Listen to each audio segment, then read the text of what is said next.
this happened under Kufuor. That is almost, 20 years ago, and here we are, a repetition of the same thing. So I don't know what is up next with the NPP. For me, I believe that it's a bit of frustration, the high level of unemployment that's going on, the corruption, the scandals that are, including the opening situation that the president is quiet about it, the foiled, armed robbery attack on the lady who accused Hope Sena-Adoye and the rest of the members of the presidency for what has happened to her.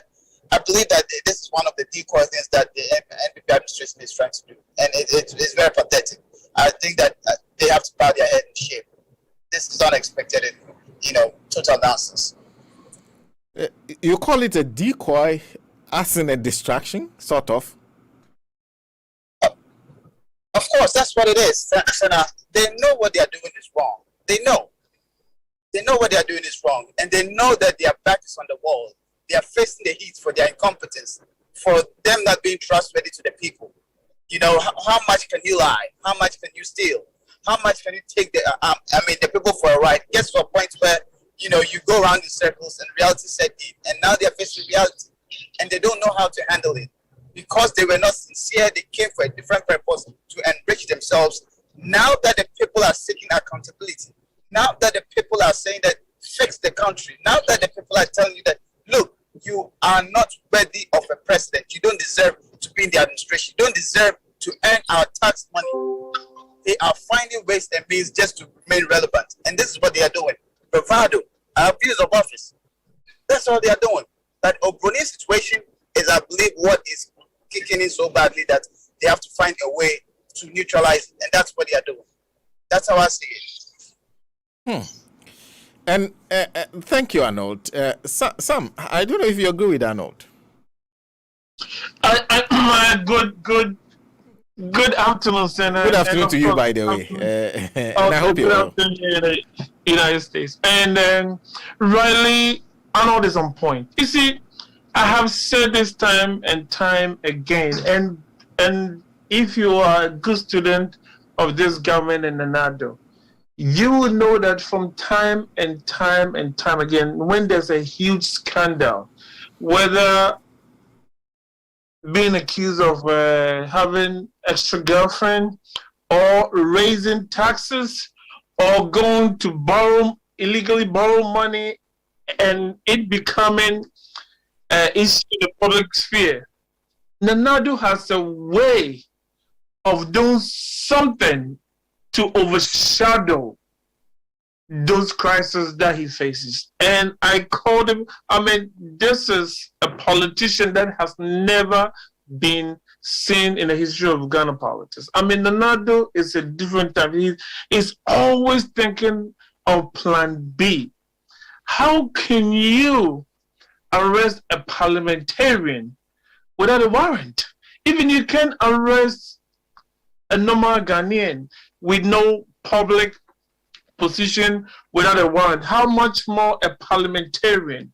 Arresting him, and all they have to do is from power from above. You ask them a question, it's from above. They have a way of making these issues to outcome or overcome their crisis, and it is pathetic. It's so annoying and sad to see that law does not work in Ghana. The same parliament, the same president who touted himself as a law president is now becoming a lawless president. And it is sad and it's annoying and it's worrying at the same time. You are in your office, a legislature, trying to do good for Ghana, and all of a sudden, there's an arrest police with arms. And if you're not careful and you do the wrong thing, these people will shoot at you and kill you, and nothing will be done to them in Ghana because this president has so much power. And unfortunately, somebody might say, what I keep telling myself is, Why can't there be lawsuits to challenge these criminalities? But unfortunately, when you go to the court system has been flouted with the people from this government, so you don't even win anything. It is sad. Well, thank you, Sam. Thank you, Sam. Ms. Ansa is with us. Arnold clearly is on the move. Comrade Ahlija is here. But thank you. I thank you, gentlemen, for making time. Let me go on the line, and we've been able to get Professor Gachi on the line to speak to us on the issues that we are supposed to discuss today, particularly on the issue of the economy, because the budget is coming on November 17th. So what state are we in? And what can government really do? There's the issue of unemployment that a lot of people are talking about, youth unemployment. Prof, thank you very much for speaking to us, and a good evening to you. Thank you, and good evening to all of you. Actually, it's afternoon. I don't know why I keep saying evening, by the way. Well, Prof, let me first start by asking you your comment on two small things. First of all, this afternoon, we're hearing that the member of parliament, there was a second attempt once again to arrest the member of parliament from Medina. I'm sure you followed that story, how there was an attempt to arrest him. He went to parliament, filed a motion, got a speaker to refer a few people to the privileged committee on the issue of contempt, among others. And then hearing that there was an attempt to arrest him this morning once again. I don't know. What do you make of that? Well, I think we do not have all the facts as to why they want to arrest him. What we know in law is that if you want to arrest somebody, you must at that instant indicate why you want to arrest him, the offense that he has committed. It is not very clear because the matter in question is being handled by Parliament as a unique institution close to constitutional power to invite the police to address the matter. So one is actually surprised that national security men and the police will try to arrest him as if it's a common criminal that they have been looking for. So they want to use the time that he's worshipping God to arrest him. That is ridiculous. Perhaps it is also an attempt to create a different storyline for discussion for the week to sway away the minds of people from very important issues confronting the country and the government. So I think it's unnecessary. Perhaps we are inching towards abuse of power, and perhaps we may not be doing this thing in the interest of the state, but in the interest of some individuals. And from the way you speak, one of the things that we are all trying to understand, and it's something that the MP has even asked the police officers on the two occasions that they've attempted to arrest him, why am I being arrested or picked up or being invited? What is the purpose? Do you have an arrest warrant? On both occasions, they have shown nothing, no paperwork. They have also not even told him, this is the reason we want you. On those occasions, do you agree as a lawyer yourself with the decision of the MP and the people around him? They're deciding that he will not honor that invitation. Well, I think the arrest is political arrest, and there is nothing wrong for political players to show their support to somebody who is finding a common solution to the plight of a constituent. It is the civil duty of the constituent not to allow their leaders to be molested by state power especially when the state is not acting in line with the requirement of the law by letting the MP know what he did that warranted an arrest. And if that is not done, what is there to show to him a demonstration of abiding by our law with an arrest warrant from the court. So long as these things are not done, they can treat these people who are doing these things as people who are themselves against the sanity that prevails in the state. So I do not think that those people who went into support of the MP were acting outside their civil mandate. They are just doing what is supposed to be done. And one other issue that I wanted to take your view on is what happened in Parliament with relation to that motion that has been passed by Parliament, virtually directing the General Legal Council to admit the 499 students who look like they have passed the entrance examination, but are being told that technically they have not passed. I don't know. What do you make of that move? There are those who are already raising questions about whether Parliament has that power to give such a directive. You, I'm sure, has gone through the whole process of going through that law school system and the whole stress involved and everything. That should be welcome news. I think, being a lecturer myself, when it comes to talking about the ills of educational institutions, I am very moderate and conservative in talking about it.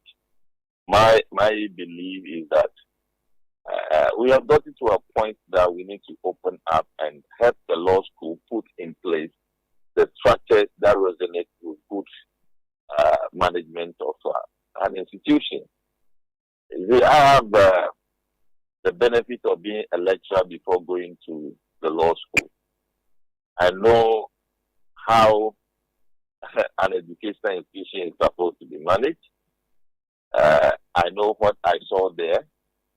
It is high time we come together to accept the fact that we need to scale up what is the best practice in terms of managing educational institutions. Having said that, it is totally unacceptable to go to examination where what is called a pass mark is only known to those who are organizing the examination, not this 21st century.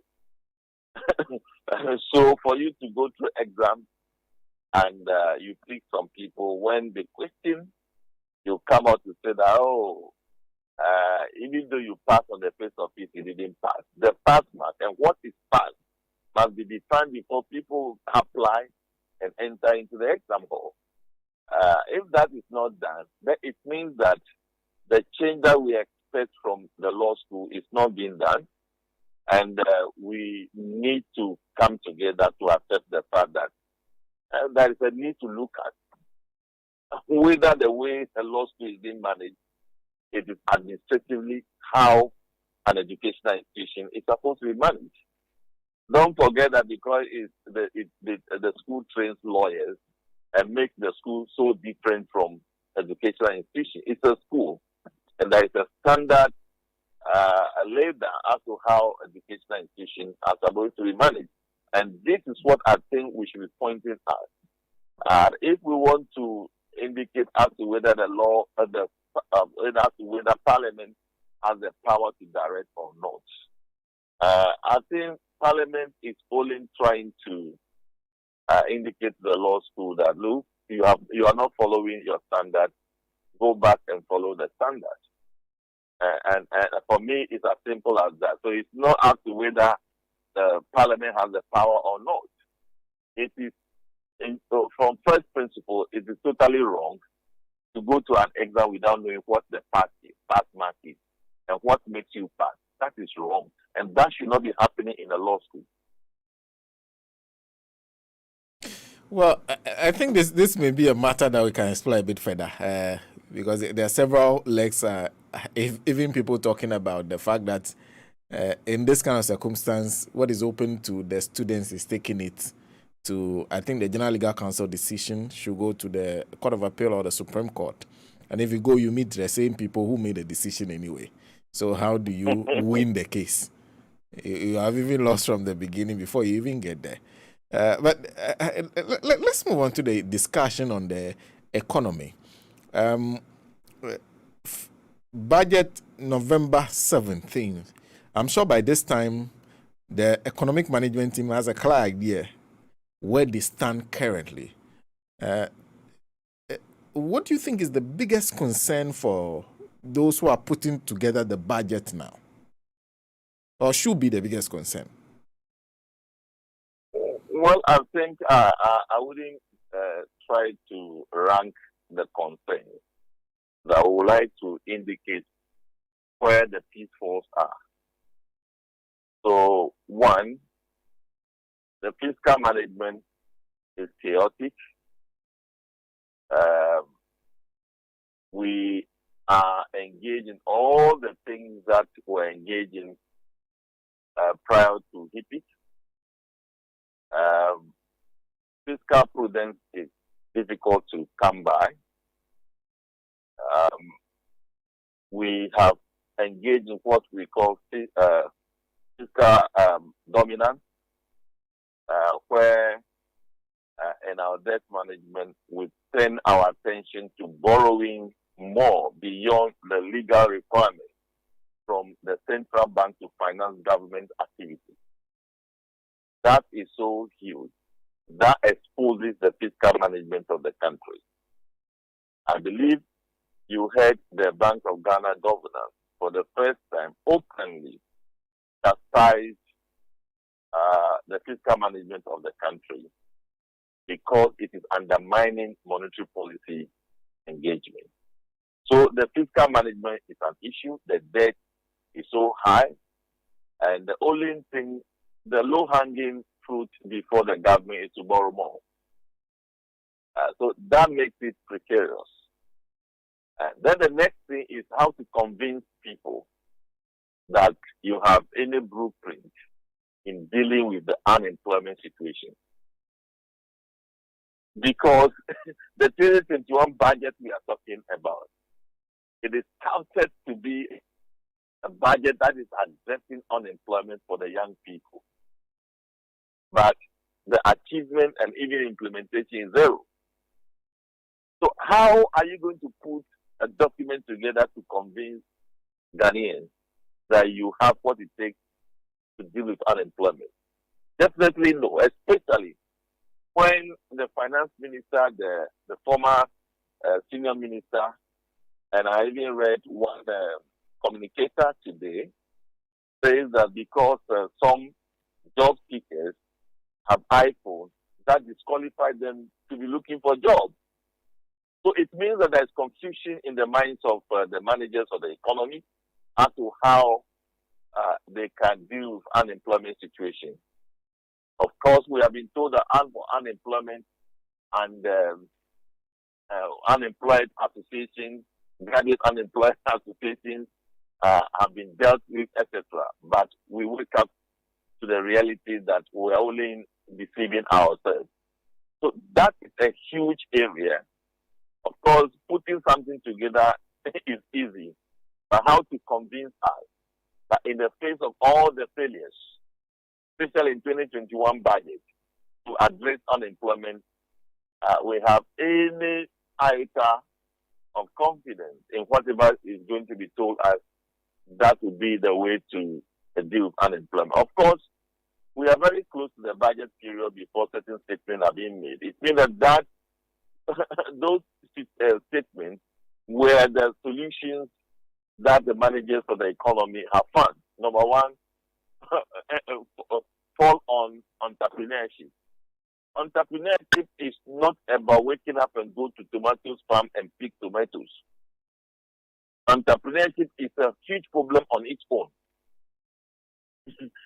Because what it takes to engage in entrepreneurship, we have not started that. We are doing pilots of certain things and we call it entrepreneurship. So it's not a solution, as the minister said earlier on. So if that is what is their main ticket, then it means that there is no solution for the unemployment situation that the budget 2022 will capture. So two areas, and for those of us who are not so well schooled in economics, I think you talk about chaotic fiscal management. You're saying that the entire fiscal management is chaotic. What do you mean when you say that? It is chaotic if the little revenue that you are mobilizing is going to pay in excess of 36 billion Ghana cedis in terms of interest on loans. That is not the real amortization. That is just the interest due in 2021. And we are expected to mobilize around 72 billion. And 36 billion is supposed to go to, more than 50% is supposed to go to servicing of interest on loans. Those loans that will fall due, we have not addressed them yet. Then, normally when managers of the economy have done a lot of propaganda and politics with management of the real numbers, they find solace in attacking the people. How does that happen? Then they come out and tell you that over 50% of the revenue is going to payment of public sector workers. I think that is the highest on the ticket. The highest on the ticket is interest payment. So why would the minister talk about using the greater portion of the revenue to service debt? Because when that is said, people will start talking about poor debt management. So he will not go there. So the blame is now on the public sector workers, that they are the ones causing the problem, which I think is not fair to public sector workers. We know the vacancies that exist in ministry and the education sector, from basic up to tertiary. We know the vacancies and the needs that exist in the health sector to be occupied, to provide excellent, efficient healthcare services to our people. But the government look at our faces and say that it is choked. When in reality, the government should be talking about inability to raise money, inability to reduce expenditure, to be able to accommodate more people to serve the country. They are claiming that it is choked and nothing could be done about it. The solution is go and look for your own job. So that is what I describe as chaotic. Chaotic because the fiscal space, the fiscal scene is not helping things. And of course, you talk. One of the things we like to see when it comes to that is the extent to which, because you're talking about interest rates actually swallowing a bigger chunk of our revenue, but the government is not talking about it. They inherited a solution. That's what the predecessor of Honorable Kenneth Oyata tells us. Honorable Setekpe says, and he even talks about the fact that solution worked for them in 2017 when he took over power in the payment of Kufuor's first bond. In this budget, do we need a new solution, or do they need to go back to that solution? Because it seems they are not using that the solution that they inherited, which proved workable. Well, if we make mention of April 2017 payment of the 750 million principal Eurobond that was issued in 2007, then I want to refocus on something else which I believe Mr. Setekpe was trying to address. Perhaps maybe he didn't explain those aspects. You see, we are now running an economy which does not have a buffer. Now, what Setekpe did was to provide multiple buffers for the economy. If you go to the oil and gas sector, the revenue from that, part of the revenue have been cut to create what we call a sinking fund. A sinking fund is a buffer that prepares you to repay principal of a loan at a maturity. Even though we didn't have a sinking fund in 2007 or 2008, when the Eurobond was issued, when the NDC government came, in their fiscal management program, they thought it was along the line to create a sinking fund to accommodate the payoff of the $750 million, which was due in April 2017. So now, after the money has been taken to pay off that loan, we don't service the sinking fund again. So the sinking fund is empty. So it means the buffer that it provides for the economy is off. Now, there are other buffers. We call it contingency, provided by the Constitution and provided by the Public Financial Management Act. Now, again, it was during the NDC time that that aspect of the Constitution was activated, where some monies were put in place to create the contingency fund. Then, if you look at the arrangement in the Petroleum Revenue Management, if we were not to create that buffer we call stabilization fund, how were we going to get the $219 million that we took from the stabilization of COVID-related activities? If we are saying that when we were declared lower middle income country, we are taking off access to concessionary loans. So we go to the market at least cost to get our capital. Then again, some buffer needed to be put in place. And the buffer was that the government of Ghana then put in place what they call Ghana Infrastructure Investment Fund, so that funds that are accumulated, part is taken from VAT, and some seed money was taken from the ABFA, the annual budget funding amount. What was the essence is, number one, to provide broader capital expenditure buffer, so that along the line, those monies will grow, and that institution will go to market and borrow to engage in what we call revenue projects, or projects that are self-financing, so that we can now decompose government projects into social projects and economic projects. So, for example, if you're providing a hospital or a school, we can classify that under social project because they may not necessarily be able to pay for themselves, even though they create their own economy around the facility. But there are some projects, especially in the power sector, that are self-financing. So those monies can go, can help the GIF to go to the market to borrow money to engage in such huge projects. So all these things are buffers created for the economy. But ask me if the Ghana Infrastructure Investment Fund is active as envisaged. No. Another buffer was put in place in 2015 regarding how to amortize the debt in the energy sector, which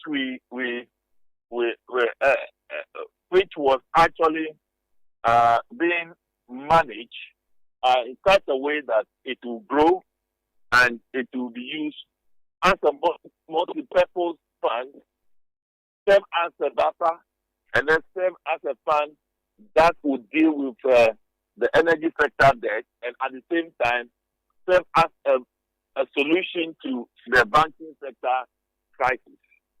And this government decided that they will not go that way, but they will rather collateralize what comes into that fund and use the way they want to use. So we can go on and go on. So what it means that the economy as it is now is bufferless. It doesn't have the buffers that give confidence to those who want to engage in a debt capital arrangement with our government. And this is a huge challenge that the economy is facing. So I believe that was what Mr. Tekwe was actually talking about. But then there's the bigger question of, if you think those buffers, you do not want to work with those buffers, there's the bigger question of, now that you've gotten to where you've taken us to, how do you deal with the situation to free up the revenue that you are getting a bit? Do you anticipate we'll be hearing anything of sort in the budget, where we'll be talking about how do we improve debt management? How do we get to the point where we are able to pay the interest rates more comfortably? Because the rate at which it's going, we're getting to a point where we may even be spending everything on interest payments alone. Yeah, that is what I'm saying, that the government, as it is now, from all gestures that it demonstrated, borrowing to deal with borrow funds is what perhaps is the best. Unless the lingering issue of whether they should have an anchor with IMF may be the alternative for them. But as it is, borrow and borrow and borrow to service what have been borrowed in the past is the key thing that they are focusing on. And that is not sustainable. There must be an end to this kind of practice as a nation.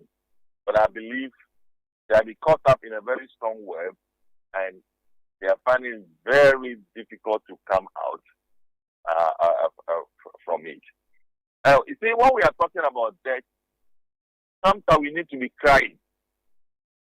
I don't know if you are aware that part of the interest that are being paid today are interest paid on no project to be shown. Are interest paid on projects that have been abandoned. Are interest on loan paid on projects that have been completed, and we say citizens should not benefit from them. So when we are talking about debt and interest payments, it's a serious matter. It has security implications. It has intentional design by the government not to allow the citizens to benefit from monies borrowed on their behalf.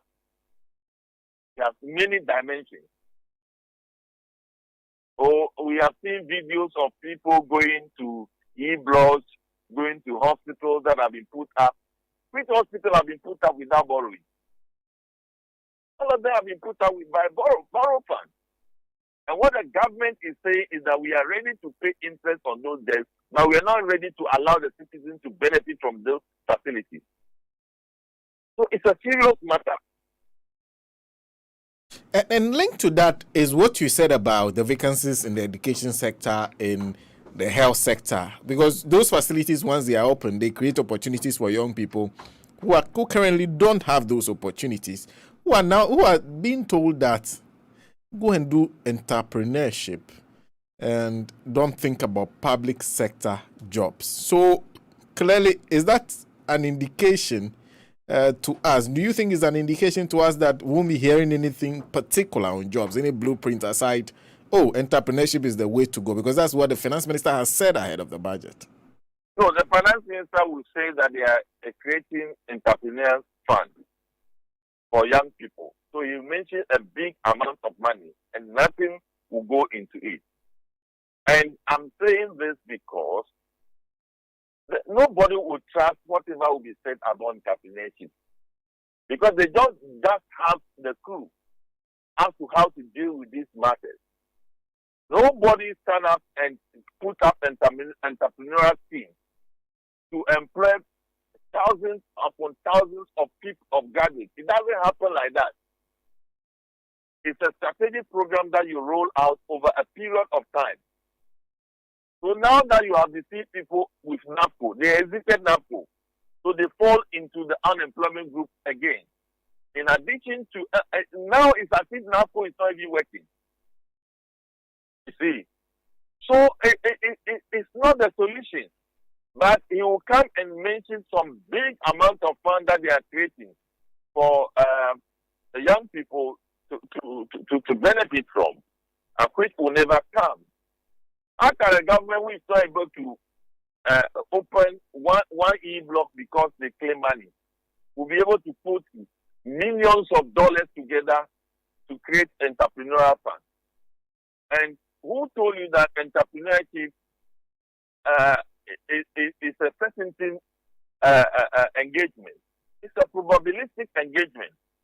If you go to be all these advanced countries, entrepreneurial success is not beyond 5%. So it is even a deceit to think that you can put thousands of people together and then you release them with the word entrepreneurship, and you will see majority of them doing big things and creating jobs for them. It doesn't work like that. And unfortunately, I've gotten Cora Dumba. So let me raise two issues with you. The first one I just wanted to raise briefly is the issue of the fact that when we're talking about the things that you think they'll be paying attention to, one issue that everybody is much more concerned about is everything you said. To what extent does it impact on rising food prices and the wages? Because if you do not have the money, of course, you'll not be able to pay for it. If we all had the money to pay for the rising prices, nobody will complain. Our wages are struggling to catch up. Can the budget address that? Is it possible? I don't know how the budget will address that. Because if you recall, the engagement with labor unions was to the effect that they talk about 4% for 2021 and 7% for 2022. So what it means that has been decided already. So I don't see where there is space for workers to expect that this government will do something extraordinary for them. The normal 10% at the beginning of the year will come. That's why it's a ritual.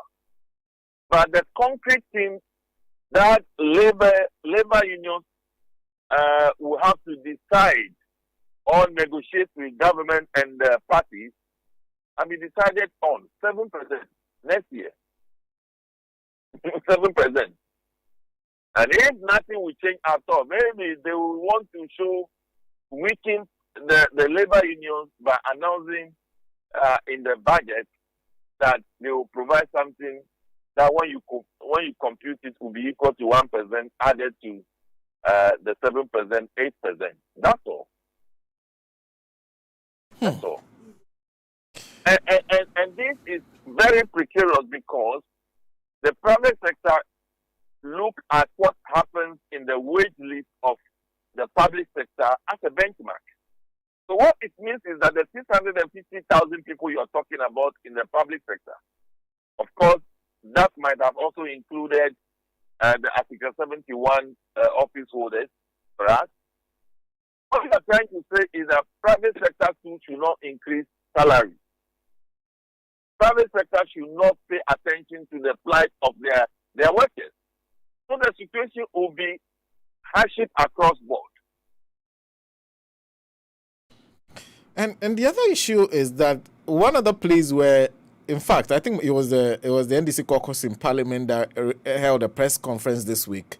They gave us areas where government can essentially give us some reprieve. They are mentioning a few taxes. They are talking about special petroleum tax. They say when it was introduced by Honorable Steteg, it was supposed to serve a purpose. That was the fall in the price of crude oil. Crude oil has still risen beyond the level that was even predicted. And then they are also talking about energy sector levy. They are then talking about the sanitation levy. Then they are talking about monies that are accrued in the price stabilization and recovery levy fund that are supposed to be used to help us. That if all those are looked at, we'll be seeing fuel prices go down enough to impact the Ghanaian. Do you see this government making any attempt to perhaps beat down on the taxes, especially in the wake of the fact that revenue cannot even pay for two things: interest rates and emoluments? Well, the government indicated that the revenue is just not coming the way it should be. And all those taxes you have mentioned, they are indirect taxes. And if you look at their elasticity, it's such that it favors government by imposing taxes on those items. So government is just comfortable enjoying the benefits of that elasticity. So if you ask government to take away all those things, what it means is that to them, the revenue which is not enough, you are attempting to truncate it. You are attempting to reduce it further. And from their fiscal management point of view, it becomes very difficult for them to accede to that suggestion, even though from practical point of view, those might be some of the solutions. But from revenue point of view, government thinks that it is easier to raise money from those sensitive products and items that we have in the country, especially in the energy sector and coal. So that is the challenge the government is facing. So it's like the minority is asking government to do what government will find it difficult to do. Well, thank you, Prof. Gachi, and I think we will have a bit more conversation ahead of the budget on perhaps what the government needs to do if it really wants to help us solve our problems. Thank you. Professor John Gachi is the Dean of the Business School of the University of Cape Coast, joining us on this conversation. It's a conversation that we started last week, and we are continuing. Like I said, Conrad has joined us, and it's wonderful to have him on the line. Conrad Dumba is the current chairman of the NDC Milton Keynes branch, also president of the NDC Proforum UK. Conrad, I hope you can hear me. Sena, I can hear you. Can you hear me? I can hear you clearly. Okay. And thank you for making time off. Because I understand you are doing the Thanksgiving of the Thanksgiving service after the burial of Comrade Peter Kumadi, who actually was the founding chairman of the Milton Keynes branch, which you now actually chair. I hope so far everything has gone on well. You did the burial service. You buried him on Friday. Everything's gone well so far. Yes, by His grace, it all went well. It went smoothly. It ran like clockwork, and he's resting peacefully with his Maker now. So we came to thank the Almighty, his Maker, today, and we're having a reception as well. So good comrades from all around the country have gathered again, and take this platform to thank all of them, all the branches in the UK and the UK chapter who came on Friday. Some stayed over in Milton Keynes, and others have joined again today. So it's been fantastic. I just thought I'll have to do the patriotic comradeship duty of sneaking out for at least some minutes to come and join this rather good program to make sure we project our party and the views of Ghanaians. So thanks for asking. So since I have you for a short period, then let me dive right into it, because last week I think one of the things we didn't speak about much is the issue of unemployment. This week, a lot of people were of the opinion that if there's anything that will give us a clear idea as to how bad the situation is, it is the rush that we saw for the, I think, is it 2,000, 5,000 immigration places in the immigration service. We saw at least the projection is about 100,000 people across this, young people around this country, fighting for those places that we clearly do have a problem. You agree? Oh, absolutely, Sena. I agree. And nobody can doubt the fact that this unemployment situation in Ghana has gotten worse. Not only has it gotten worse, the cost of living has gone up. Hardship is even worse. And sadly, all the association of unemployed graduates we had in times gone by have lost their voice. I don't know whether they are no longer there, or they are not so busy chasing the few recruitment forms left that they don't even have time to organize. So I entirely agree with that. The situation is dire in Ghana, and government continues to put, it appears they put cotton wool in their ears, and they are not listening to anybody. They are not listening to graduates. And they even have the guts to insult graduates by telling them that there are no jobs in the public sector. Go and be self-employed.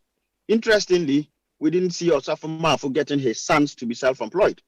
It will interest you to note that one of his sons, the one he flew down from UK here to become a director at SNIT, creating a brand new directorship that did not exist in SNIT. In other words, creating a job in the public sector for his son. That wasn't the problem, because the guy was here, and if you know him, you know that he preferred to leave here and come to Ghana because he was really struggling. Yet they created a job for him. And when it comes to the proper people, they played games with us. They started with NAPCO, and we all told them NAPCO was a scam. They promised to employ all the NAPCO guys permanently, didn't they, last year? And what has happened? Nothing. They said one district, one factory will create jobs. Interestingly, they keep telling us how many factories they are setting up, and yet we can't tell how many people are employed. They started off, last year's budget, Sena, if you refer to it, Oforiatta had the guts to insult Ghanaians in the budget by telling us that they had created 3.5 million jobs. They just make the numbers up. And not long after, the president went somewhere and said actually they had created 2 million jobs. So in one fell swoop, the president cancelled 1.5 million jobs that the finance minister had created. Baumia went and repeated it somewhere and also said they had created 2 million jobs. And that of those 2 million jobs, over 700,000 were created in the public sector alone. And only this year, earlier this month, we had Oforiatta then forget and go stand somewhere. In fact, this is where he said the public sector is choked at UPS. They had the guts to tell them point blank that the public sector is bloated with 650,000 employees. And we know JM left them almost 520,000 employees in the public sector. So if he's now saying that there are 650,000 employees in the public sector, so how do you add 520,000 or specifically 515,000 plus 3 million and your answer is 650,000? I don't know where this voodoo mass comes from. Maybe this is Sewa Bruni mass. But you see, they have been lying about doing the difficult things, making the difficult decisions, doing the work that needs to create jobs. And Sena, it is simple. Let's go back. I hope that none of my fellow panelists have already covered this ground. You create jobs when you solve the problems of the people. Why do I say so? When people do not have a clinic, they do not have a hospital, they do not have a polyclinic, and you go to build that hospital, you are creating jobs.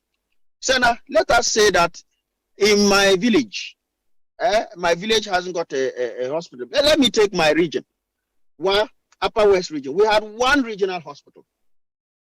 So let us assume that the total number of regional staff that can work in that hospital, let's say total 1,000 nurses, 1,000 doctors, 1,000 nursing assistants, and 1,000 cleaners, porters, and everything. Add it and make it just 4,000. So the entire region, one hospital, give them 4,000 jobs. JM built a second hospital there, which means now we need 4,000 extra staff to fill it. You see how we have created a job? And when we say we are building to create jobs, people said, you don't eat jobs, you don't eat roads, you don't eat hospitals. This is basic common sense, Sena. You build a second hospital, you have doubled, by building the second hospital, you have doubled the capacity, the employable capacity in the economy. And guess what? These extra 4,000 you've brought in because of the new hospital, these are people who previously did not have a job and therefore could not consume. They were playing snakes and ladders and cha-cha at home. Now they have a source of employment. They earn money. Government gets some tax from it. But even better than that, they are now also able to now consume and increase the consumption capacity in the economy. And everybody knows the formula for growth. When consumption goes up, economic growth also goes up. These same people will be able to buy more aboboy, more plantain, more yam, which will give all the farmers more market. So those farmers will also increase the size of their production, or better, because there will be higher demand for that product. Other self-employed people can go in and satisfy that demand. These same people will go and buy cement to also build, because when you are being able to eat, you invest for your own roof. So cement business will go up. They will need carpenters. They will need plumbers. So the demand for those people will go up. These plumbers and artisans will also earn from these new consumers, these people who have been newly minted. So that is how you grow an economy. So when JM was building all the regional hospitals, built one in the Upper West, built one in the Upper East, built a couple in the Ashanti region. Take all those, build bank hospital, all those hospitals were increasing employment. You talk about the schools, the 200 schools. Each of those schools could take 1,500 students who previously would have been home. Now they are in the system, they need school uniform. Some tailor will get the job to do that, so they get employment. New teachers will have to take up. At the moment, we have the teachers who haven't been posted. They've been told to go and look for their own jobs. But if these schools were open, you would have new teachers, new librarians, new laboratory technicians to support them.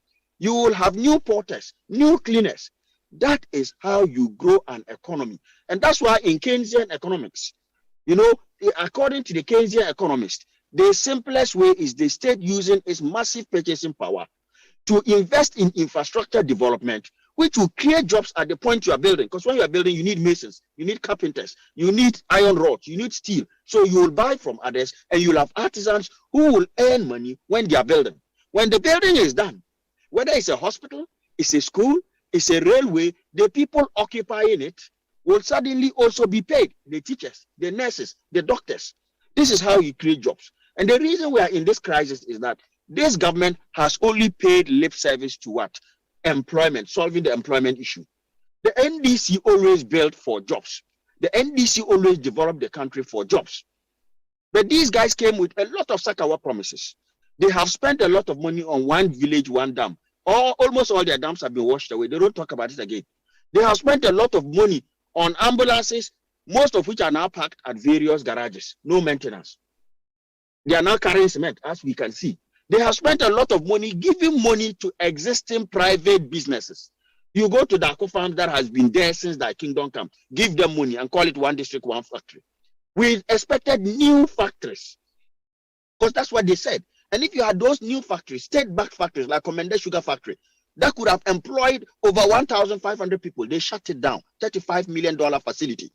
And the trade minister actually then went and sold all the 24-acre plot of sugarcane that was being cultivated to manage that factory. He sold it to the Akpeteshi brewers. And you are asking yourselves why there are no jobs. It's because they are spending the money in the wrong place. They are spending the money on Kenke and Chinam, pure consumption, not investment. Because infrastructure is an investment. It will yield when you build a hospital. That hospital can be there 50 years. It will treat people. It will create jobs. There will be nurses. There will be doctors. So for me, the problem with these guys is that they have literally turned the lights out. They lost the plot from the beginning. And now they are confessing. The question then is, where do we go? Honestly, I don't even think they know where they will to go. Because now it's a bit too late for them to start thinking about infrastructure development, because they have maxed out our borrowing capacity, Sena. So if you look at this country, I don't see any sustainable jobs they have created. In fact, they actually collapsed jobs in the banking sector. A vibrant sector that had employed many people. They destroyed it, brought it down to its knees, and it hasn't recovered. And they haven't created any single sector, any massive injection of capital or investment to any sector that creates jobs. Any government that wants to create jobs, Sena, you target specific sectors of the economy where the country can do well, and you pump state resources into it to enable people to create jobs either through their own private investments, or where it is not profitable for government to do so, for government to take the lead, like in the case of Commander Sugar Factory, and get all the outgrowers to feed in and earn money. This government is not doing that. And that is why we are where we are today, Sena. So I think that Oforiatta has given the plot away. He's basically admitted that the Sewa Bruni budget coming is not going to cater for employment. And that's why he's telling the youngsters, go and look for your own jobs. But you said it rightly, Sena, the other day. How many of these youngsters have the capital to go and start their own businesses?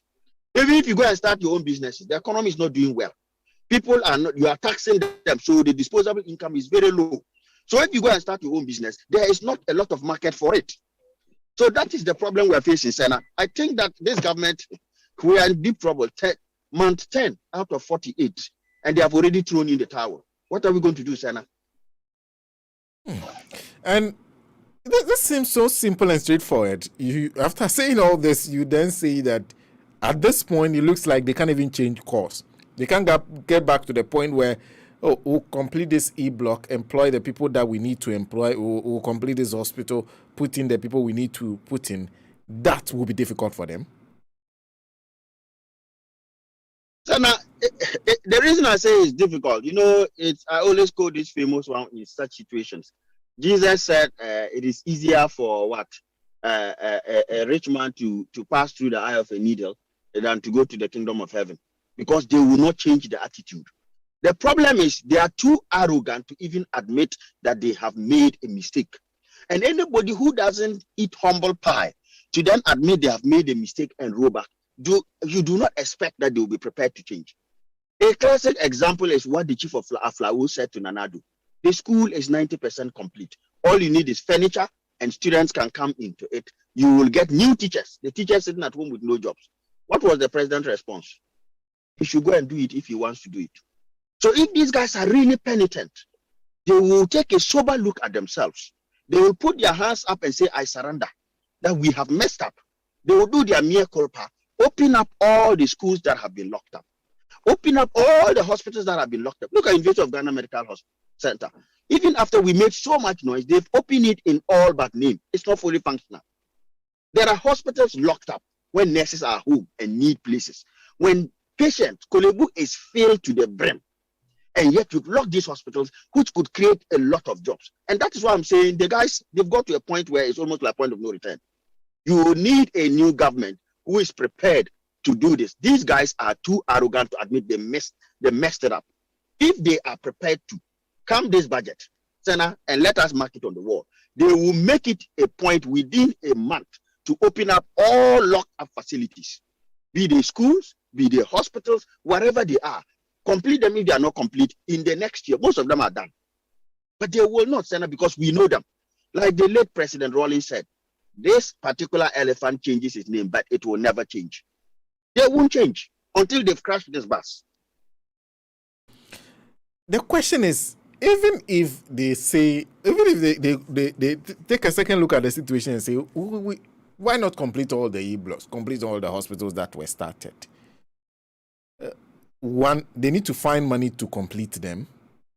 Perhaps put in furniture, equipment, and other things. And then two, they then need to put people on the full payroll, which is extra cost. Can they afford that? Is it that they've gotten to the point where you feel that based on what the figures we are looking at now, even changing costs is difficult? Sena, they can afford it. It's simple. You see, when you're in a ditch, you're in a massive hole, you stop digging. The problem is whether you are humble enough to admit that you are actually in the hole or not. These guys don't want to admit they are in the hole. There are a lot of areas of expenditure that can be cut. See, then why do we need over 1,000, almost 1,200 presidential staffers doing what at the Flagstaff House? There are not even enough offices for all of them.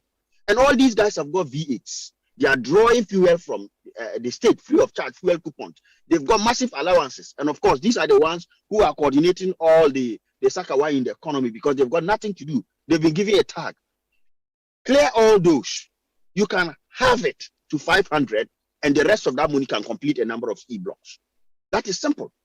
The other thing is, see, employment helps to cover. If the tax rate is 20%, and Sena, we employ a new teacher and we pay them 10,000 Ghana a month. 20% is 2,000. That tax comes back into the kitty. They pay SNIT. The SNIT contributions is a government vehicle. You see, and there are many government vehicles that we could target towards completing these vehicles, these abandoned projects. GMPC, Ghana Gas.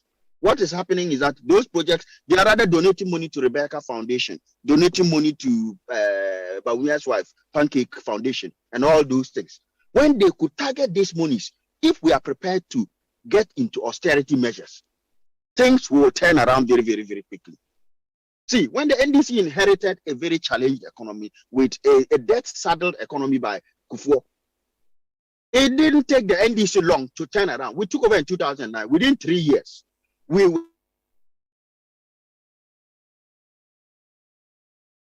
recording their hand.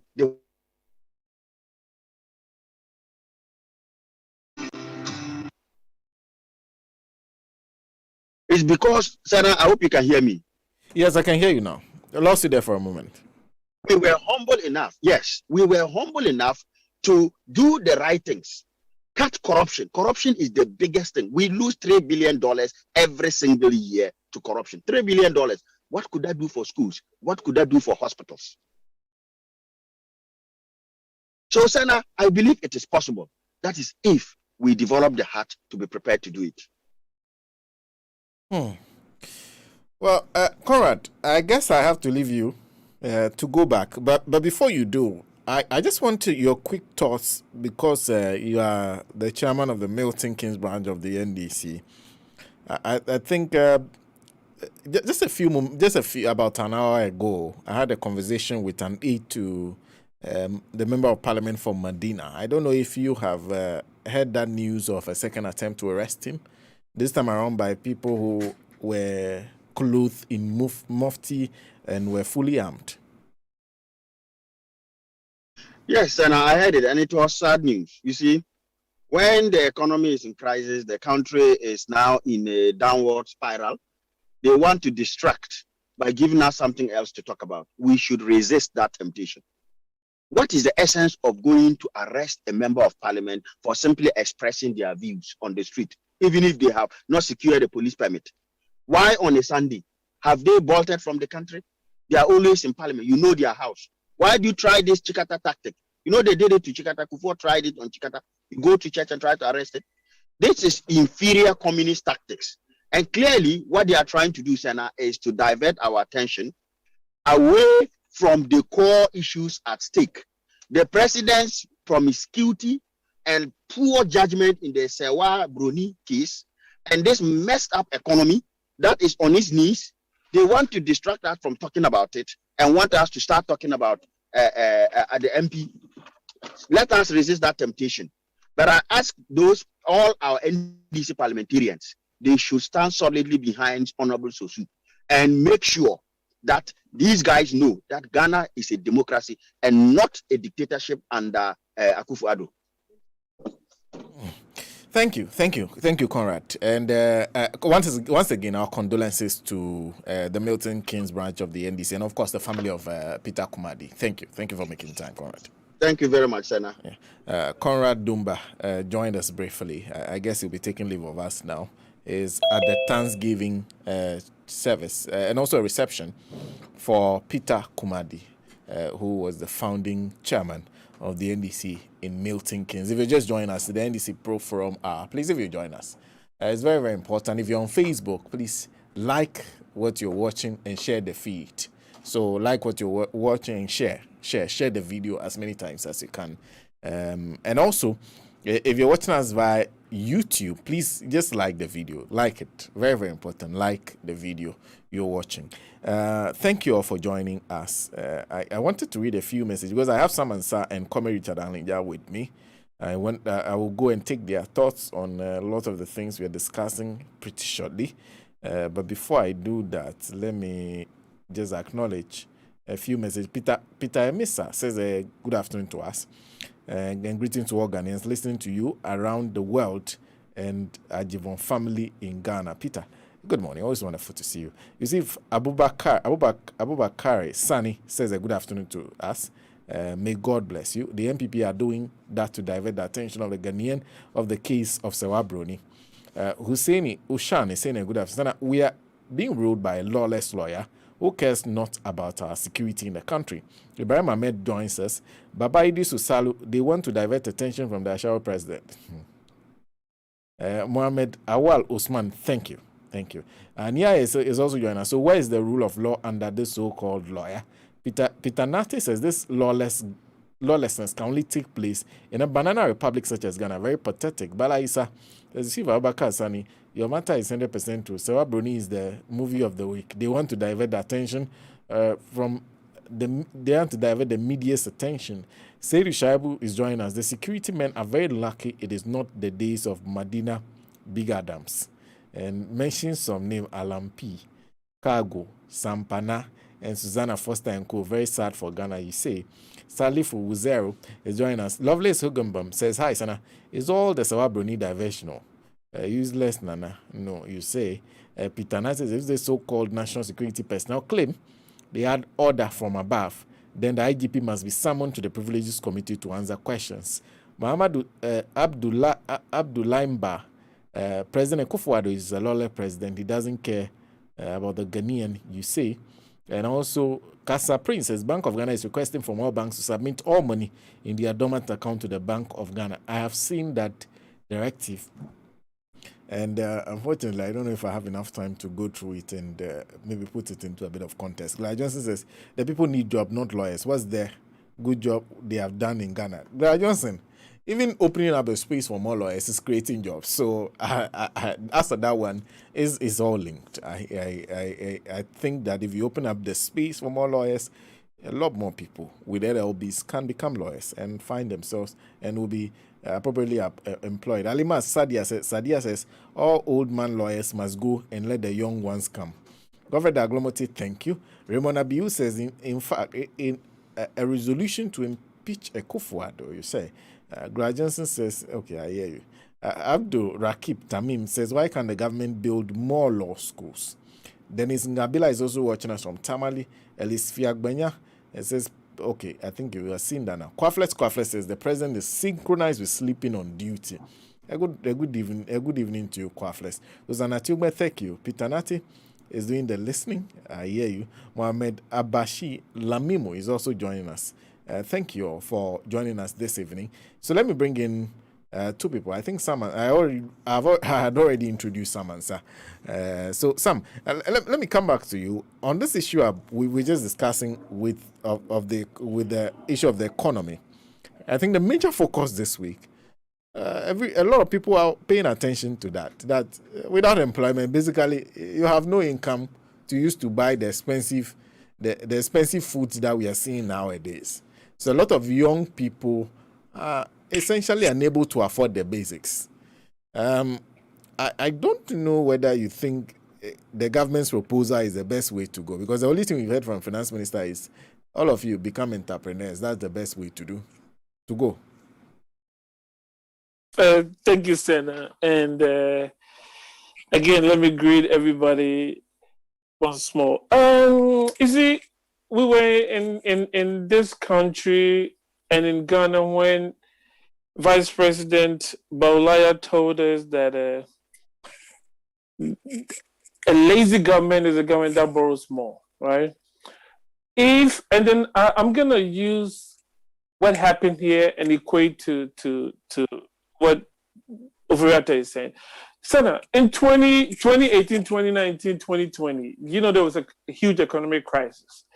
United States lost a lot of jobs, and at the point, unemployment rate was about 9.5%. So as a thinking government, as a government that wants to bring employment back, what did the government do? Banks were sinking. Banks were collapsing. Today is another bank, Bear Stearns. Tomorrow it's JP Morgan. So what did the government do? The government said, okay, now we have money. We're going out to borrow money. We want to purposely use this money to stimulate the economy. So what did they? They will go and inject cash into banks and then entice banks to go back in the public domain and hire employees. And the government would take a percentage of stake in these banks and then tell the banks, okay, we're going to hold this amount of percentage based on the money we're giving you. If you are able to pay the money back in a year or two, we will give you the interest that we would charge on these monies. And then we would take back the percentage. So these banks, thinking banks, also went to the public domain and we hire employees. So by the year and a half, the economy is back on track and the government is out of every bank. and the banks are operating profit. So this example has been set, and all a government has to do is to copy, paste, customize. That's all it is. There is nothing new in this environment that we live in. Everything else has been created and is there for Ghana government to study, to copy, to paste, customize it, and it becomes yours. Simple thing the Nado government cannot do. And now the economic minister is coming out to tell the youth to go out and become entrepreneurs. What are you going into the public domain to become entrepreneurs? Where is the working capital? Where is it going to come from? Is it going to come from stealing? Should we come to their houses and steal to go to the public domain and create businesses with? So now let me quote one or two things from Ofurata's 2021 mid-year budget, right? This is I'm only concentrating on consumption budget and then capital expenditure budget, right? Ofurata by June 2020 this year said that Ghana government is going to spend 30 billion with a B in compensation. So we will go out in the public domain, borrow money, and come and chop. Wow. Some of them is going to spend on girlfriends, and some of them are going to be spent on KK, the government. And in the same budget, Ofurata is saying that we intend to spend 11 billion in capital expenditure. How can your consumption budget be as twice lower as your capital expenditure? If you don't go out there to borrow to invest in the capital expenditure, how do you expect these guys to create businesses that can go for contracts and then be able to sustain themselves? If the government is able to go and borrow and create the infrastructure avenues, then the youth can go and get jobs. Let's compare this with President Mama. President Mama went out and borrowed money. And when you look at the budget throughout President Mama's 4 years, the chunk of the money was geared towards infrastructure. So what happened?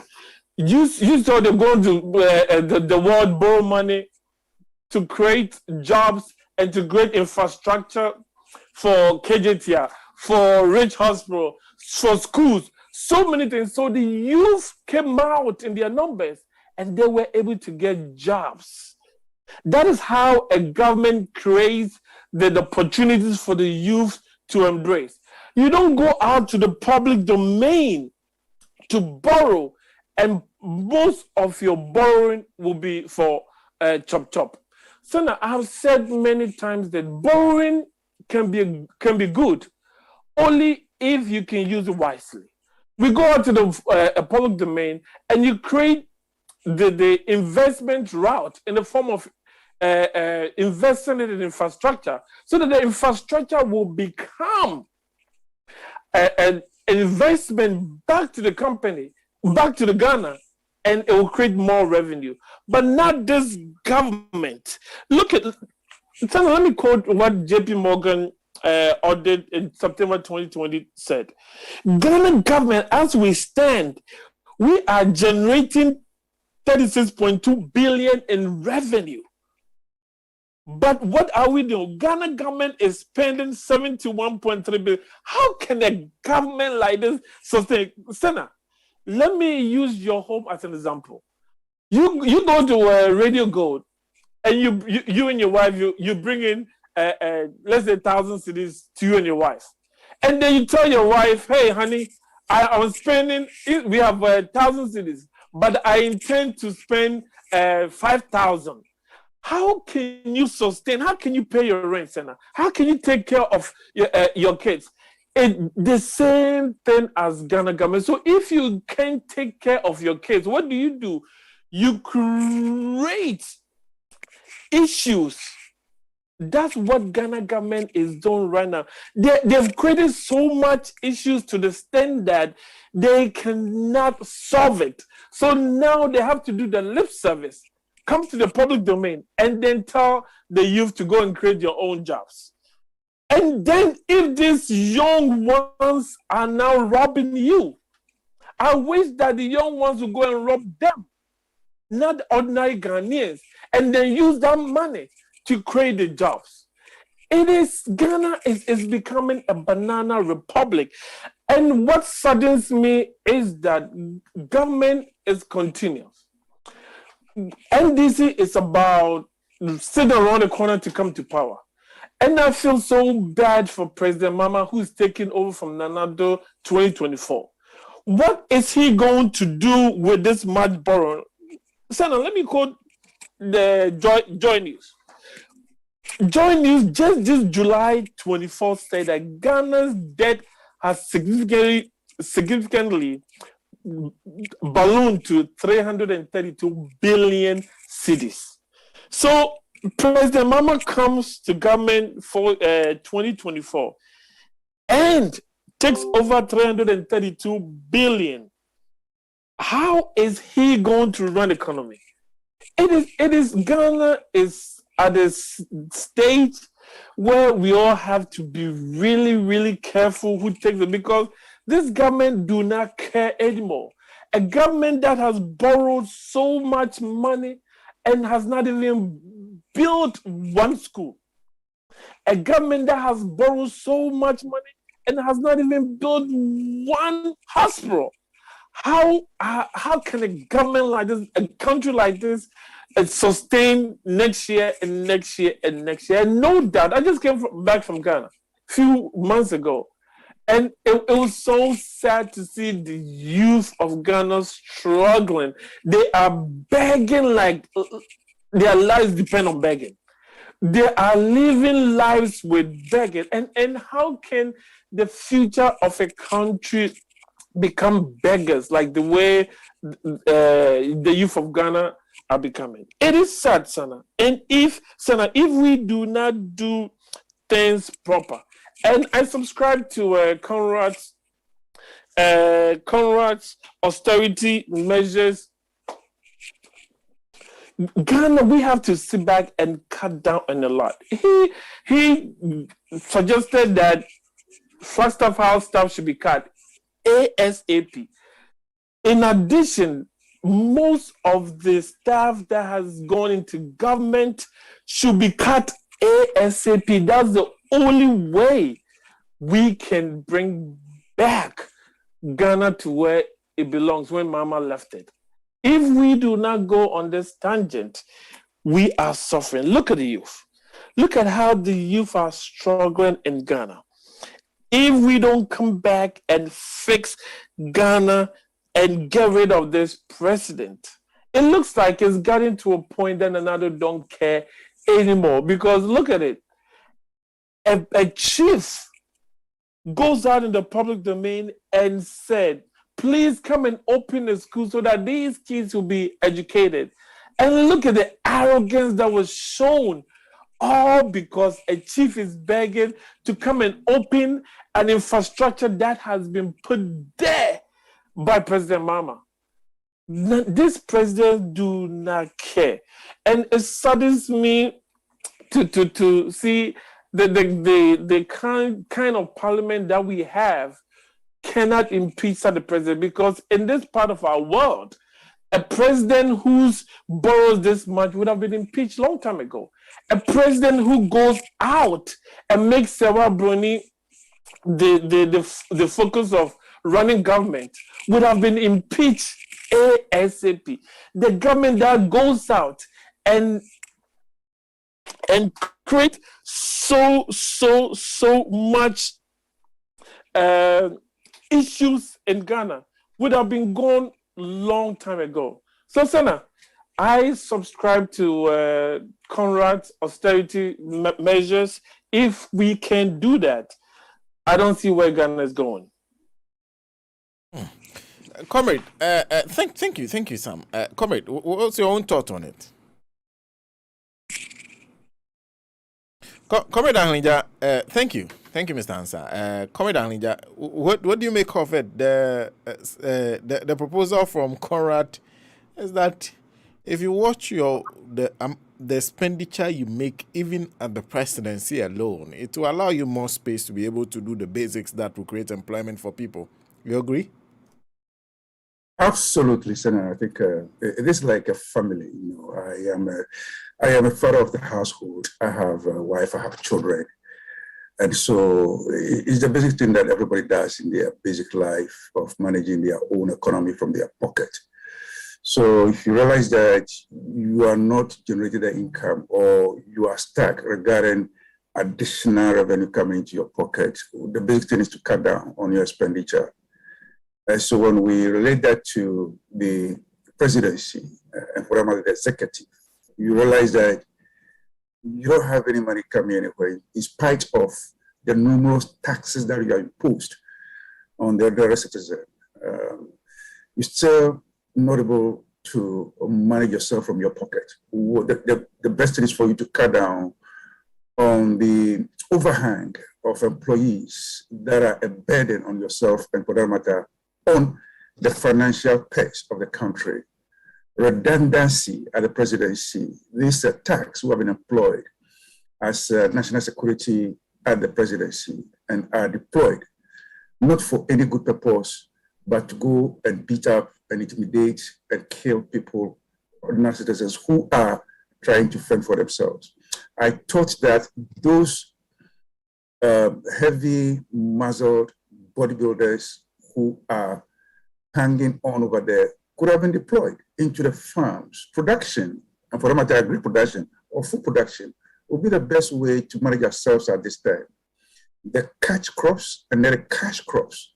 So if we have everybody people who have been given guns, pistols, and rifles to just sit down and then from time to time they get deployed to go and beat up citizens, I believe the best work for them to bring in additional income or generate something for themselves so that they can even pay themselves for whatever productive activity they are deployed to do. I think it will be a way of saving the pocket of the national coffers. Unfortunately, that's not what we are seeing. What about those who have been the party guys who have been loaded on the police service, the armed forces, the immigration services, the prison services, and everything? They are there. What are they doing? Nothing. They are redundant. They are sitting down there.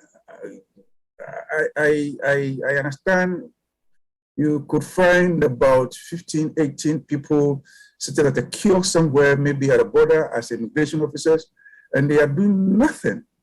You see, it's akin to maybe a petrol filling station in Ghana where you are driving across, and when you park your car for petrol, to buy petrol, you have about 3 attendants running to you. It's strange for some of us who, even though we have lived in Ghana and have come over here, we don't see those things in our petrol filling stations. No, nobody's employed because you can draw the gas yourself and then pay. And Ghana is becoming cashless with our ATM cards, credit cards, and all that. It's a matter of, but we are knowing exactly what technology is.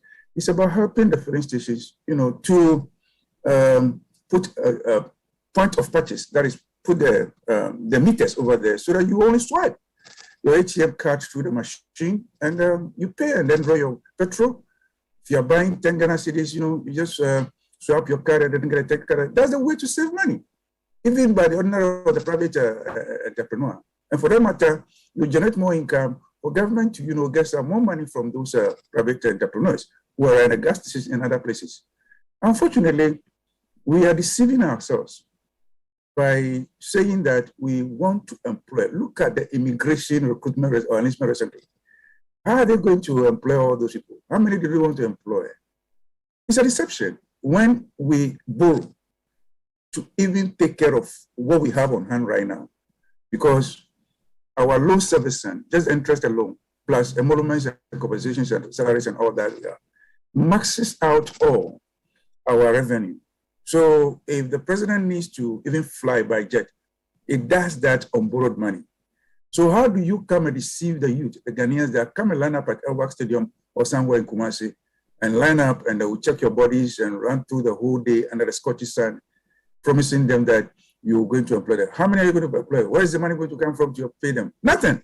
It's a deception. I bet you at the end of that exercise, people will be waiting to hear from government as to when they will be called for training at the various training depots. It's not going to happen. Unless, of course, Ofureta again goes into the international market to go and look for loan, so that he can also get a commission and fees for his data bank and other partners. That's the only way you go to the market. If he's going to benefit something, get some benefit out of it, then you go there. And you keep on piling debts on us. So, you see, we have lost the plot as a country. And this despot that we have on us, who doesn't know what he's about, with his economics guru, Baumia, they have lost their way in the darkness. They have lost their way in the small maze. They are rolled up in a paper bag with only one exit, and they can't find their way out of the paper bag. That is the country we have now. So we are only praying that sooner or later, this government will check themselves out. Unfortunately, we have 3 years more to go because we asked for 4 years more. And we, the Ghanaians, decided that, yes, we'll give them 4 years more. And we went to Parliament to approve the incompetent ministers, the arrogant ministers, those who have failed us. We approve them again to continue doing what they are doing. Here we are, almost at the end of the year, we can't find our way out. We are toasted. We are done.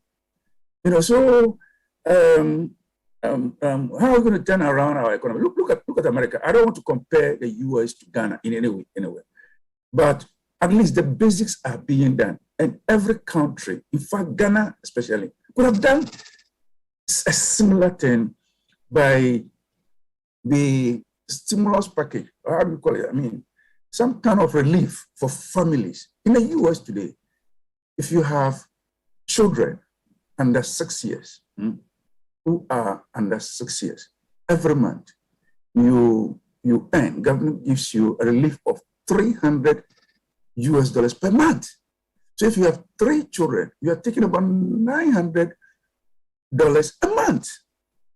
You can convert that into some, even a multiplier effect. You can even convert that into some small business to keep you going, to keep the family going, to keep the economy running. That's what government is doing. Government has not imposed over 18 taxes on the citizens, including the Bola tax, sanitation tax, and COVID tax. They're not doing that. They are rather supporting. If you have children 6 years, over 6 years to 70 years, not 300 you are benefiting, you are getting 250.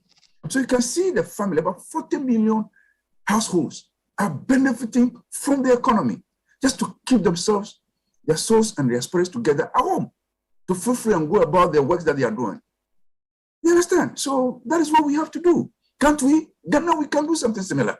If we're able to receive a rapid facility from the from IMF, $1 billion. You know what 1 billion can do for a country? $1 billion.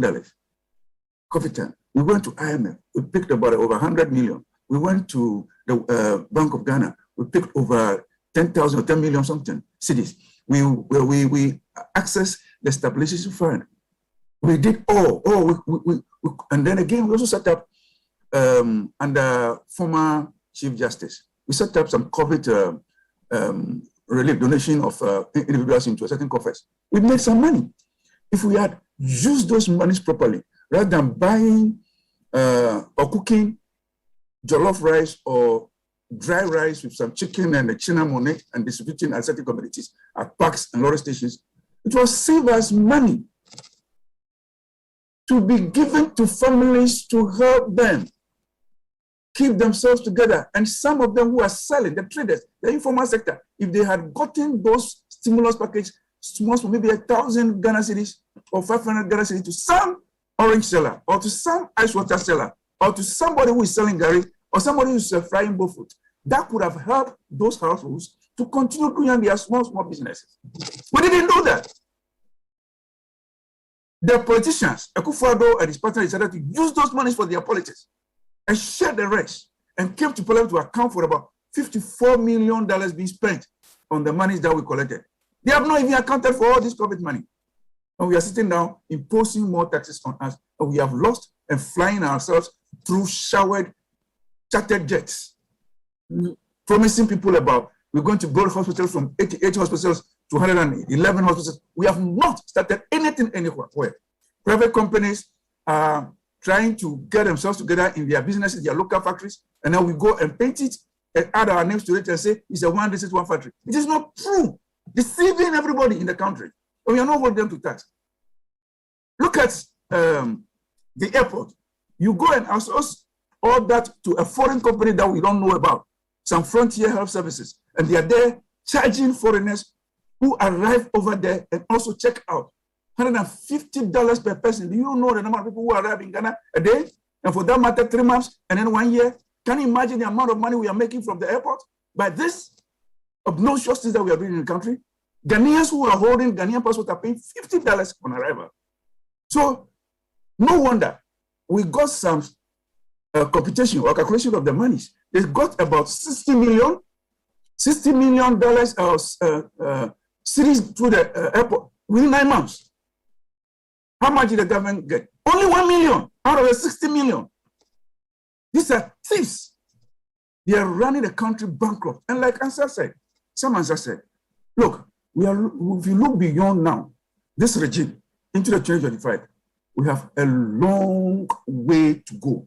We have heavy, rot to clear. It will be very challenging for whoever, whether it's NDC or CPP or Kwadonko, who takes over from this Nanado's government in 2025. They are going to have a whole lot of rubbish to clear to keep the country running. Because we don't have any income. All those that we made for them before they came in, they spent everything. So the coffers will be dry. We'll only be faced with loans that will be due to be serviced. The principals will be due to pay. When we took over from Kufo with the 750 euro bond, we made money. We created a sinking fund. So we're putting money aside and paid 250 before we left. The rest have been spent. Is it to service the loan? They rather borrowed more money to service the remaining. The sinking fund wasn't continued. They rather went to borrow money to take care of the remaining principal when it became due. So it's like postponing our debt and creating more. Look at the ESLA. What did they do to it? We're supposed to, it has a time limit to end. But look at what happened. They decided to even use it as a mortgage or security to go for more loans, extending it to over 15 years. How do you run your household like that? How do you run your community like that? How do you run your family, if extended, like that? How do you run your clan like that? And how do you therefore run a country in this manner? Thinking that there will be prosperity? If those monies that you got from IMF, for example, from the IMF, the 1 billion, if they had maybe applied a portion of it to finish the Elmina fish cannery, to finish the sugar factory, I believe people would have gotten jobs to take care of themselves in those communities. If they had used part of it to, provide some kind of business, or even invest it in agric for people to plant pineapples. Within 6 months, it's out. Sugarcane, oranges, and all that. Cash crop, those things that can quickly be harvested and sold to the people in the country, make it cheaper in the country, and even export some to the neighboring countries.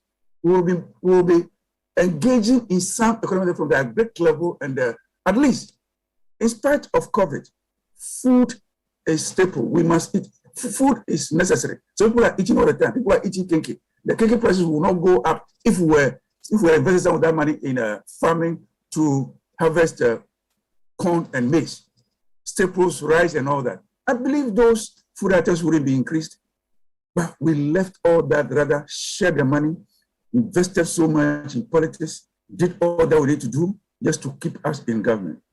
The rest, we have used them to go into offshore, to go and invest them in offshore. Those things will come to hit us in the face very soon. So, Sena, I think that the youth have lost hope, and I can only pity them. That is not what we expected as a country when a certain president or a candidate came begging us, try me and see. This is not what we expected. But at that time, he was kneeling at churches. He was kneeling before people. He had his hands in his palm, begging people, try me. I have been in this journey to become a president for a very long time. So just try me and see.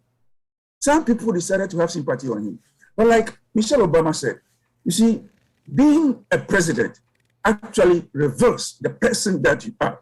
Okay. And we have now come full circle to realize that that president, as some people knew before, has shown the person that he truly is. He's very arrogant, he's very vindictive, he's a murderer who tried to kill a woman that you want a relationship with by deploying tax under your own employee, some hopeless tax called Hobson Adoye. And then you deploy those people to go and kill a woman or stage a robbery. That's criminal. And I have looked at the Constitution of 1992. I've looked at it. I've surveyed it. And there is a section under Article 69. It's clear over there that Parliament can bring an impeachment. I'm not a lawyer anyway. Can bring impeachment process as government. You don't go in impeachment expecting that you'll be successful because the supremacists or the supreme judges that we have at the Supreme Court will not allow this to fly. But it is a way to start to show to the country that, look, we can hold our presidents or our officials to task. It's there. I am expecting that Parliament will think about that. Okay. So that if not even engaging in that amorous activity with the woman, at least the criminal side of it should be brought for him to face a certain process. If he's able to save himself, he can know any Yabua. So long as he remains over there with his anonymous judges, they will save him. It's not going to fly. It is not going to fly. But we have to indicate, start the process and see where it goes. Okay. We are lost as a country. And I'll yield on this. Thank you. And I only have officially 2 minutes to go. And those 2 minutes, I have a request for Emmanuel Owusu, who is the producer of the show, to just make some brief comments. Emma, you have 2 minutes essentially to say whatever you want to say. Is that adequate for you? To say whatever you want to say. Adequate for you. It's very adequate. It's very adequate. Thank you for the opportunity. I want to touch on the issue of the unemployment situation. I have had the opportunity to have worked with many young people across the country who are in search of job opportunities. But we do some of these career seminars, and you realize that there are a lot of talent out there, but it looks like, as usual, as this government have been doing, they've not been pragmatic with the unemployment situation. And we look at NAPE, and they've handled the situation in silos. You see NYA doing something, NAPO is also doing something. So the unemployment situation have really not been dealt with. And I think this government has used the security service recruitment as an opportunity to make money from, because I understand they pay about the numbers that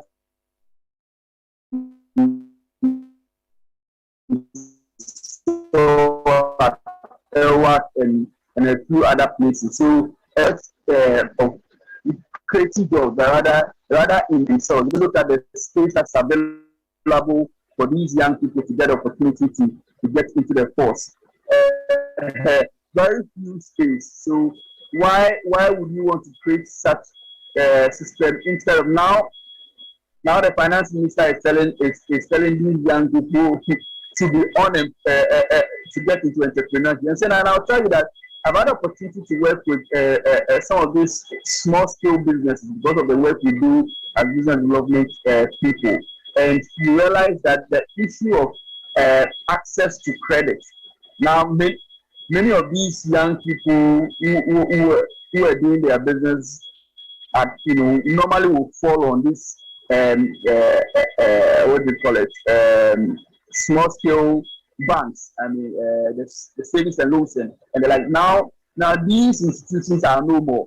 They've all been collapsed by Ken Foriata and his team. So this entrepreneurship discussion that, I mean, the finance minister is telling these young people to go into entrepreneurship. Where are they going to get access to credit when you are the same person who have collapsed these financial institutions and you expect these young people to find money? So the talk about entrepreneurship is just something. It's just to throw something out in the public for young people across the country to know that they are doing something. They want to do something. As soon as they do, they'll create a fund. I'm expecting to see that in the budget. They will create a fund, put some money in there. That money will be shared to their cronies. I mean, it's that fund or whichever fund entrepreneurship opportunity that they are going to create. It's going to be an avenue for them to spend the money back, steal the money back to their own for their own people. So I think the government is not really serious about the taxing. The new taxes have been increased, and at the same time that young people to get into the film. Many of these guys are going to import things, and when they import, they bring these things back. We spent a lot of tax on them. So how do you expect these people to survive when you create such a chaotic economic environment where at the end of the day you won't find any result? So Sena, I just want to make the point strongly that this government is not serious about the employment goal that we want to create for young people. They are just in the business of making money for themselves and their families. That's what I have to say. And thank you for the 2 minutes. Thank you, Emmanuel. So, and a big thank you to Comrade Samansa, Richard Ahlinja. A big thank you to Arnold Apia for also making time. We were able to also speak to Professor John Gachi, and then also to Conrad Dumba. The person we didn't get on the line, I didn't get on the line, is Ken Johnson, who was also supposed to join. As I understand, he's in Ghana. So Ken, good evening to you if you are watching or listening to us. Let me also say a happy birthday to Kweku Chumesiodum Francis Chumesiodum, who celebrates his birthday today. A happy birthday to you. My name is Sena Nombo. Thanks for making time to join us today. Emmanuel Owusu, Comrade Richard Angnija, did a lot of the production work. In-house production is by Richard Kwanzaa. My name is Sena Nombo. We are back same time next week. This program was proudly brought to you by the NDC Pro from UK and US, and under the umbrella of NDC Pro Forum, the mother body. So a good morning, a good evening. I don't know why I'm messing up my greetings today.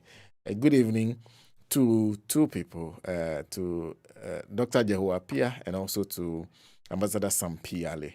And then thank you all for making time to join us. I want to acknowledge my viewership on YouTube. Thank you very much. I see a few messages. Nanaya Harun says Akufo-Addo and his unqualified MPP are just useless. William Cobb says we are in a mess. Everything in the country is bazaar. And Edodo Ferry says it's unfortunate. A big thank you to everyone who joined me on Facebook, and a big thank you to everyone who listened to me via any of the radio streaming apps. We are back same time next week in another edition of the show. Let me say good evening to my good brother, Nee Brown, and also to Jet Morgan.